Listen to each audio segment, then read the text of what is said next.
आप लोग के कि हाँ हमार बेटी बहन जब सुने आई बड़ी घर परिवार के लोग भी बात काले की बार बार मौका ना मिलेला। लोग तमाम यूट्यूब पे देखा था हमने के सुना था। आज आप सबके बीच में बनी जा, हमने के सामने बनी जा। तो जौन गीत हमने के यूट्यूब के माध्यम से परोसाला वह गीत सुने लायक हमने की गावत जी और वह सुने खाती आप लोग लगातार कुशीनगर में हमारे 5-6 गो शो हो गई और जब भी बुलावे बोला था आप लोग हमारा की बुलावे नहीं जरूर। तो ये गाना गाते नहीं हो कि बॉडी याद आवे अरे पिया के प्यार कोई कि रतिया का रतिया। हाँ भाव समझ रही है और भी अपना सखी से बोल दीजिए उड़ा का दला मतलब आपसे भी 20 लोग हैं। हाँ बोल लीजिए एक जने तो दुपट्टे नहीं खिले ललको ना आइलन तार दीवाना लोग नहीं खेल जा देखा था लोग दुपट्टा धो के दुपट्टा के आजकल डिजाइन बन जाता है ब्लाउज के अंदर से ये काने कौन फैशन आ गई बा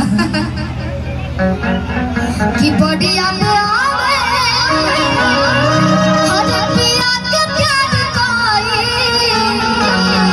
कि रतिया का रतिया अरे पहाड़ दिल भाई कि का कहे हमरा अरे कोदे जजाल तोड़ के। थोड़ा सा बैठ जाइएगा मुस्कान जी और आप हंसते रहिए लोगों को हंसाते रहिए जेकर मुस्कान हमें बा लांगा मत दबिएगा। हाँ कि बॉडी याद आवे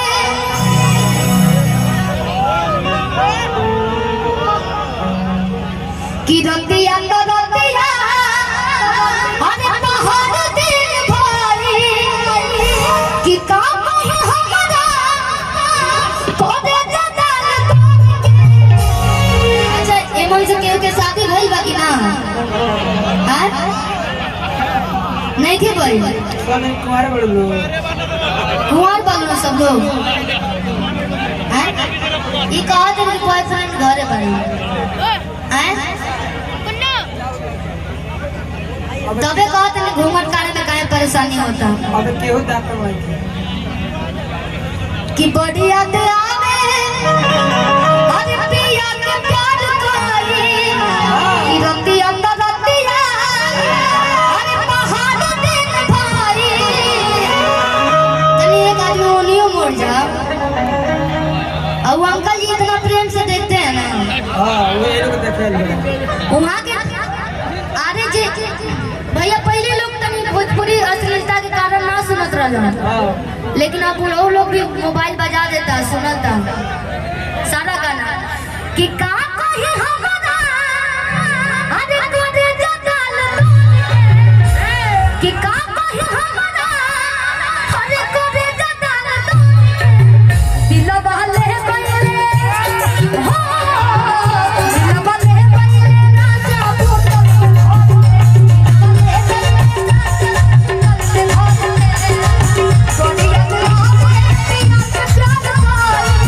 रतिया का रतिया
के यूपी प्रशासन के भी बता रही, यूपी में तो तगड़ा प्रशासन है, कोनो भी केहू छेड़छाड़ करके बच ना पाए। एक बार प्रशासन खाते आप लोग ताली बजा दीजिए भैया। ताली बजाओ लो हिला के। एक बार हाँ आप सोचते में गवना, अगर सर लोग और मैम लोग नहीं रहे तो हम लोग सुरक्षित पहले जैसे कहाँ बा, कहाँ से? पहले बहुत ही मर्डर होते रहे। हाँ एक बार 12 बजे 1 बजे केहू कहीं चल जाए, हाँ इनके के मालिक तो ये लोग बने ना, रक्षा जी करता। और कहीं भी फंक्शन हो के जाए आप लोग देख लो, एवरी दुर्गा पूजा में बहुत ज्यादा सपोर्ट रहा, और कोनो भी प्रकार के दिक्कत परेशानी ना भइल, बहुत अच्छा से मूर्ति के विसर्जन भइल। और सो भी हम उम्मीद करता नहीं कि भैया थोड़ा सा भी छेड़छाड़ मत कीजिएगा आप लोग, और लाइट से दूरी बना के कहेगा आधे सोने में कवना आधे करामो बेदराती कि छूट न रहे कवना के हरदी, अरे छूट न रहे, देखी तो कवना के हरदी हरदी छूट गई, लेकिन अबे पियर पियर लोग अगर तक तो बिया है। किस्सा में कवना छूट न रहे कवना से हरदी, छूट न रहे कि चारों दिन रहो जीवा, आधे रहो भइले जोर के, चाहे केतनो बिजनेसमैन हो खेसपति, दुबई अरब कहीं भी कमास, कईयो लाख कमास, लेकिन शादी भइल जबले 1-2 महीना घरे रहिए ना, पहले कौने काम के कमाई। हाँ तनी हाँ में हाँ मिलाई सही भाभी जी कि चारों दिन में रहो ना जीवा